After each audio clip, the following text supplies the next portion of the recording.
Master, what is the most valuable thing in my life? The young monk's voice was barely above a whisper in the quiet monastery, his eyes shining with the soft light of the candles. A gentle smile played on the master's lips as he replied, "Go to the back garden, pick up a big stone, and take it to the market to sell it. But remember, don't tell anyone how much it's worth. Just show 2 fingers if someone asks. If someone tries to negotiate with you, don't sell it. Bring it back here, and then I'll tell you what's truly most valuable in your life." The young monk's mind was filled with the master's mysterious words, which sounded like a special lesson to him. With a sense of wonder and curiosity, he set out on a journey of self-discovery. The next morning, the sun rose with a warm, golden light, shining down on the garden where the young monk stood, the weight of the stone in his hand reminding him of the task ahead. Word count 117. As he kept walking, he felt a sense of purpose and a strong will to keep going. Merchants were arguing over prices and customers were carefully looking at the goods on display. Taking a deep breath to calm himself down, the student showed the stone to everyone, ready to unlock its secrets. A housewife, who was careful and practical, walked up to him with a curious expression. "How much does the stone cost?" she asked, her voice showing her interest. The student remembered what the teacher had said and held up 2 fingers, keeping his gaze steady. The housewife didn't get discouraged by his silence and offered to buy the stone for $2, thinking it could be useful in her home. But when the student shook his head to say no, she saw a spark of determination in her eyes and raised her offer to $20. She thought the stone could be a helpful tool for her daily tasks. With a sense of amazement and new understanding, the student said no, realizing that the stone was worth more than just its value. He went back to the monastery, and his heart was full of excitement because of the wisdom he had learned. When he got back, he said to the master, "A woman offered $20 for the stone. Can you now tell me what's most important in my life?" The Zen master smiled and looked at him with a glint in his eye. He told the student his next task. "Take the stone to the museum tomorrow. If someone asks how much it costs, show them 2 fingers. If someone tries to negotiate the price, don't sell it. Bring it back to me and then I will tell you what's most valuable in your life."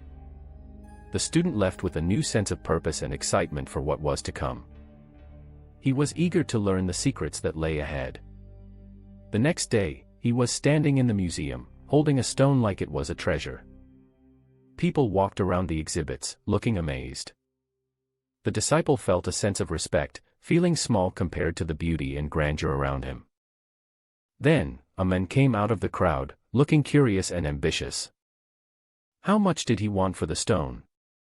he asked, sounding excited. The disciple held up 2 fingers without saying anything.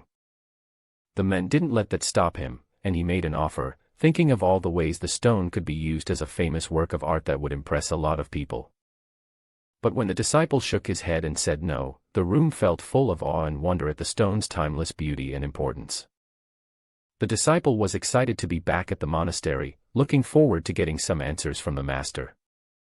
He was bursting with excitement, eager to understand the secrets that were hidden. As soon as he arrived, he said to the master, someone was willing to pay $2,000 for the stone today. The master smiled and said, "What is the most important thing in your life?" The master then gave him his final instructions. He told the disciple to take the stone to the store tomorrow and show 2 fingers if they asked how much it cost. If someone tried to negotiate, he shouldn't sell it. The disciple should then bring the stone back to the master, and then the master would explain what was truly valuable in the disciple's life. The disciple felt a sense of purpose and determination, knowing what he had to do. He was excited to start this final part of his journey, eager to learn the secrets that were hidden. The next day arrived, and the disciple felt a mix of excitement and anticipation. As the young man walked to the old shop, the small stone felt heavy in his hands, like something precious that nobody knew about yet.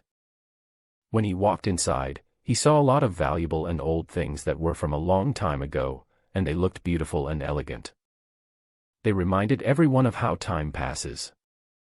Suddenly, a man came out from the back, his eyes shining with curiosity and a desire to get something.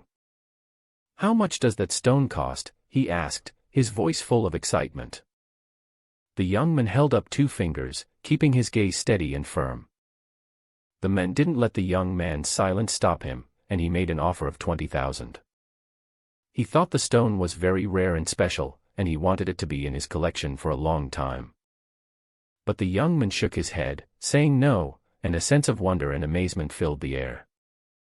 People were amazed by how beautiful and special the stone was. After that, the young man left the shop one last time, heading back to the monastery. The young man was waiting for some advice from his teacher, and he was really looking forward to understanding the secrets that were hidden. When the master came back, he said, "Master, someone just offered me 20,000 for this stone. What is the most important thing in my life?" The Zen master smiled and his eyes sparkled. "My child, your life is like that stone. If you sell it at a vegetable market, it's worth 20, if you take it to a museum, it's worth 2,000, and if you sell it at an antique shop, it's worth 200,000. Just like the stone's value changes depending on where it is, our worth changes depending on our choices and the people we surround ourselves with." With a newfound understanding, the young man realized that his worth wasn't determined by what others thought of him or how much money he had, but by how well he knew himself and the wisdom he had gained from his journey of self-discovery. Word count, 1167. With the wisdom of the Zen master guiding him, the disciple started a new part of his life, feeling thankful and humble, knowing that the most important thing in his life wasn't money or things, but the endless possibilities that came from within himself.